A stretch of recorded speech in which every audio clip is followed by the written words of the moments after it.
आंगन की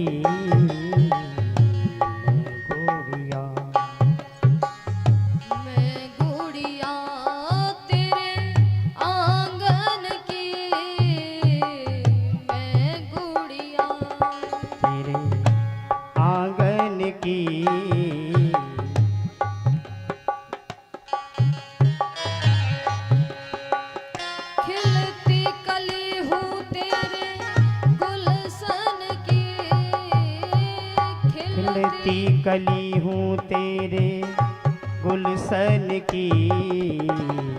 मैं गुड़िया तेरे आंगन की, मैं गुड़िया तेरे आंगन की।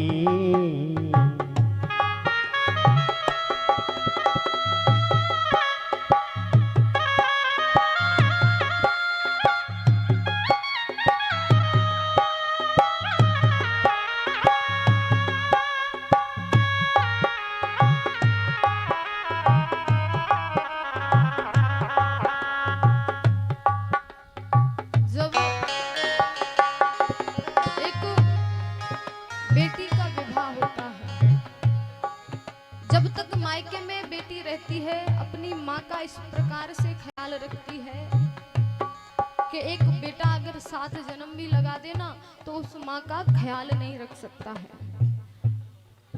जब बेटी घर में रहती है ना तो घर को स्वर्ग बना देती है। अगर बालक 4 होंगे तो पता नहीं आपको पानी की पूछेंगे या नहीं, लेकिन अगर बेटी एक भी हो और पिताजी बाहर से आ रहे हो तो उनके हाव भाव देखकर ही वो बता देती है कि पिताजी को किस वस्तु की आवश्यकता है।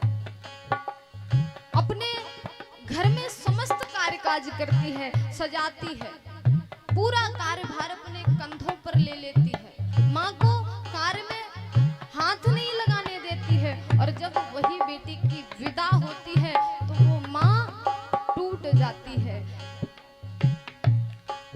मैया समझाती है कि हे माँ तू क्यों रो रही है, तू भी तो एक बेटी है। मैया मेरी क्यों रोती है, मैया मेरी क्यों रोती है।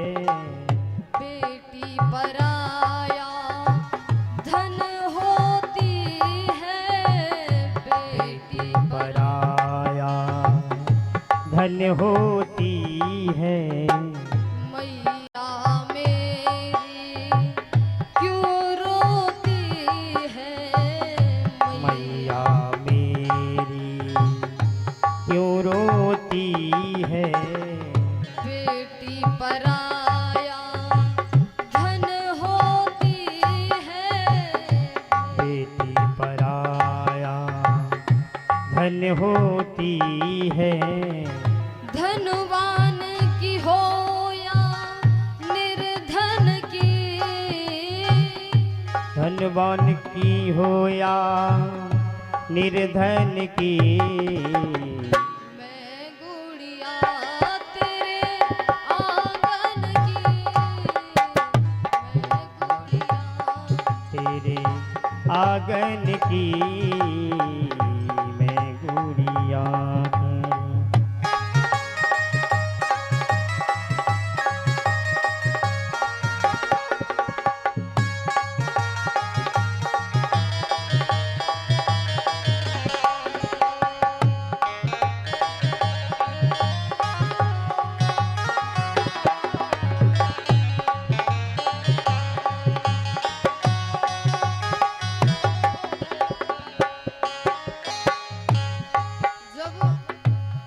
बेटी जन्म लेती है ना तो अपने साथ धन संपत्ति शक्ति और खुशियां लेकर आती है।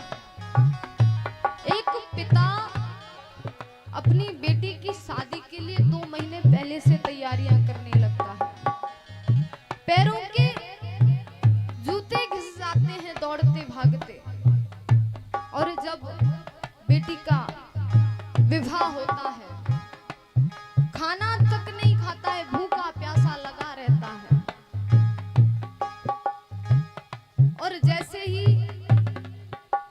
बेटी का विवाह हो जाता है तो वो पिता बिल्कुल टूट जाता है। जहां एक बेटी के विवाह पर खूब दौड़ा भागा, पैसे की कमी नहीं, खुशियां भरपूर, लेकिन जैसे ही बेटी जाती है तो घर से खुशियां चली जाती हैं।